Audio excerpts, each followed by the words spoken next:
Hi friends, welcome back for week 3 of our Read Aloud of our book Tuck Everlasting. If you haven't seen weeks 1 and weeks 2 yet, go back and watch those first because I've read our prologue and I've read chapters 1 and 2 already. I'm filming outside today because it's a beautiful day. It's a little bit windy, so I hope you can hear. But I hope you guys are being able to get outside a bunch after doing your schoolwork and after doing your packets. Hope you guys have been able to get outside and enjoy this beautiful weather we've been having. Running around, not just playing our video games inside, right?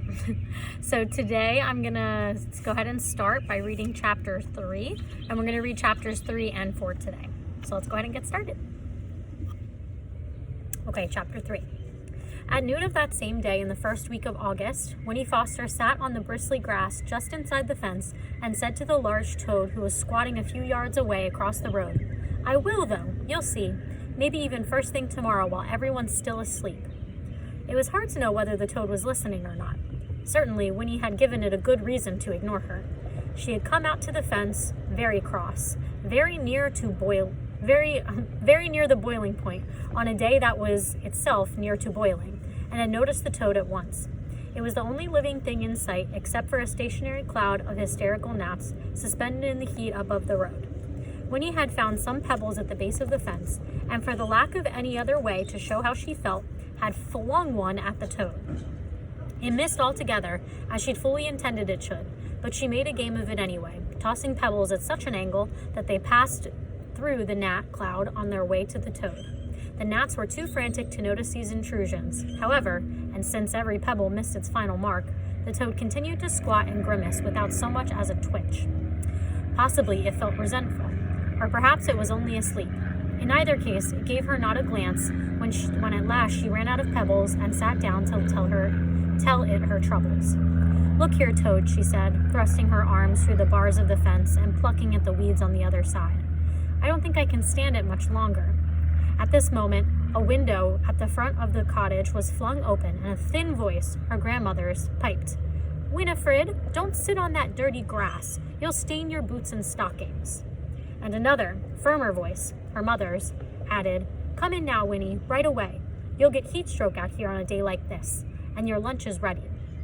"See," said Winnie to the toad, "that's just what I mean. It's like that every minute. If I had a sister or a brother, there'd be someone else for them to watch. But as it is, there's only me. I'm tired of being looked at all the time. I want to be by myself for a change." She leaned her forehead against the bars, and after a short silence went on in a thoughtful tone. "I'm not exactly sure what I'd do, but something interesting, something that's all mine. Something that would make some kind of difference in the world. It'd be nice to have a new name, to start with, one that's not all worn out from being called so much. And I might even decide to have a pet, maybe a big old toad like you, and I could keep it in a nice cage with lots of grass and..." At this, the toad stirred and blinked. It gave a heave of muscle and plopped its heavy mud ball of a body a few inches farther away from her. "I suppose you're right," said Winnie. "Then you'd be just the way I am now. Why should you have to be cooped up in a cage, too? It'd be better if I could be like you, out in the open and making up my own mind. Do you know they've hardly ever let me out of this yard all by myself? I'll never be able to do anything important if I stay in here like this. I expect I'd better run away." She paused and peered anxiously at the toad to see how it would receive this staggering idea, but it showed no signs of interest. "You think I wouldn't dare do it? You'd think I wouldn't dare, don't you?" she said accusingly. "I will, though. You'll see. Maybe even first thing in the morning, while everyone's still asleep." What do we think she's thinking about doing? "Winnie!" came the firm voice from the window. "All right, I'm coming," she cried, exasperated, and then added quickly, I'll be right there, Mama." She stood up, brushing her legs where bits of itchy grass clung to her stockings. The toad, as if it saw that their interview was over, stirred again, bunched up, and bounced itself clumsily off towards the wood. Winnie watched it go. "Hop away, Toad," she called after it. "You'll see. Just wait till morning." Chapter 4. At sunset of that same long day, a stranger came strolling up the road from the village and paused at the Foster's gate.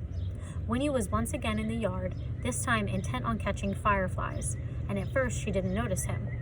But after a few moments of watching her, he called out, "Good evening." He was remarkably tall and narrow, this stranger standing there. His long chin faded off into a thin, apologetic beard, and his suit was a jaunty yellow that seemed to glow a little in the fading light. A black hat dangled from one hand, and as Winnie came toward him, he passed the other through his dry, gray hair, settling it smoothly. "Well now," he said in a light voice, "out for fireflies, are you?" "Yes," said Winnie. "A lovely thing to do on a summer evening," said the man richly. "A lovely entertainment. I used to do it myself when I was your age, but of course that was a long, long time ago." He laughed, gesturing in self-deprecation with long, thin fingers. His tall body moved continuously. A foot tapped, a shoulder twitched, and it moved in angles, rather jerkily. But at the same time, he had a kind of grace, like a well-handled marionette. Indeed, he seemed almost to hang suspended there in the twilight.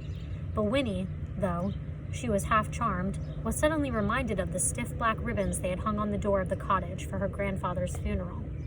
She frowned and looked at the man more closely, but his smile seemed perfectly all right, quite agreeable and friendly.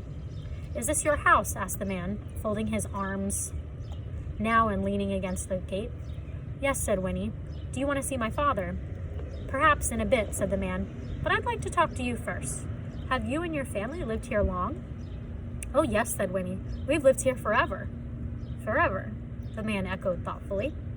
It was not a question, but Winnie decided to explain anyway. "Well, not forever, of course, but as long as there have been any people here.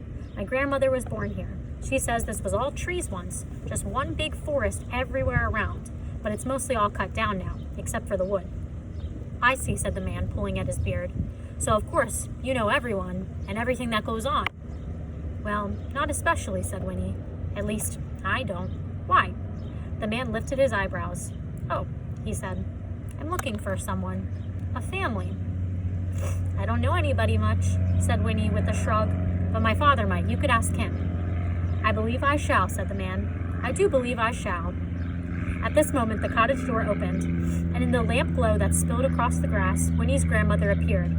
"Winifred, who are you talking to out there?" "It's a man, Granny," she called back. "He says he's looking for someone." "What's that?" said the old woman.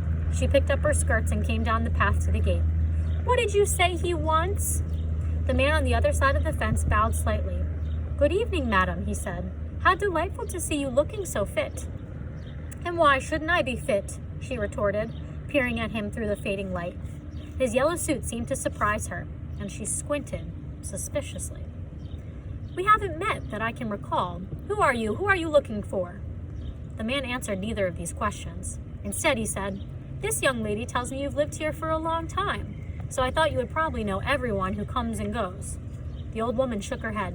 "I don't know everyone," she said, "nor do I want to, and I don't stand outside in the dark discussing such a thing with strangers. Neither does Winifred. So," and then she paused. For through the twilight, sounds of crickets and sighing trees, a faint, surprising wisp of music came floating to them, and all three turned toward the wood. It was a tinkling little melody, and in a few moments it stopped. "My stars," said Winnie's grandmother, her eyes round. "I do believe it's come again after all these years." She pressed her wrinkled hands together, forgetting the man in the yellow suit. "Did you hear that, Winifred? That's it. That's the elf music I told you about. Why, it's been ages since I heard it last, and this is the first time you've ever heard it, isn't it? Wait till we tell your father." And she seized Winifred's hand and turned to go back into the cottage. "Wait," said the man at the gate. He had stiffened and his voice was eager. "You've heard that music before, you say?" But before he could get an answer, it began again, and they all stopped to listen. This time it tinkled its way faintly through the little melodies 3 times before it faded. "It sounds like a music box," said Winnie when it was over. "Nonsense, it's elves," crowed her grandmother excitedly. And then she said to the man at the gate, "You'll have to excuse us now." She shook the gate latch under his nose to make sure it was locked, and then, taking Winnie by the hand once more, she marched up the path into the cottage, shutting the door firmly behind her. But the man in the yellow suit stood, tapping his foot in the road for a long time all alone, looking at the wood. The last stains of sunset had melted away, and the twilight had died too, as he stood there, though its remnants clung reluctantly to everything that was pale in color. Pebbles, the dusty road, the figure of the man himself, turning them blue and blurry. Then the moon rose. The The man came to himself and sighed. His expression was one of intense satisfaction. He put on his hat, and in the moonlight his long fingers were graceful and very white. Then he turned and disappeared down the shadowy road, and as he went he whistled very softly, the tinkling little melody from the wood. Come back next week for chapters 5 and chapter 6. Hope you guys are all staying safe and healthy. Love you. Bye.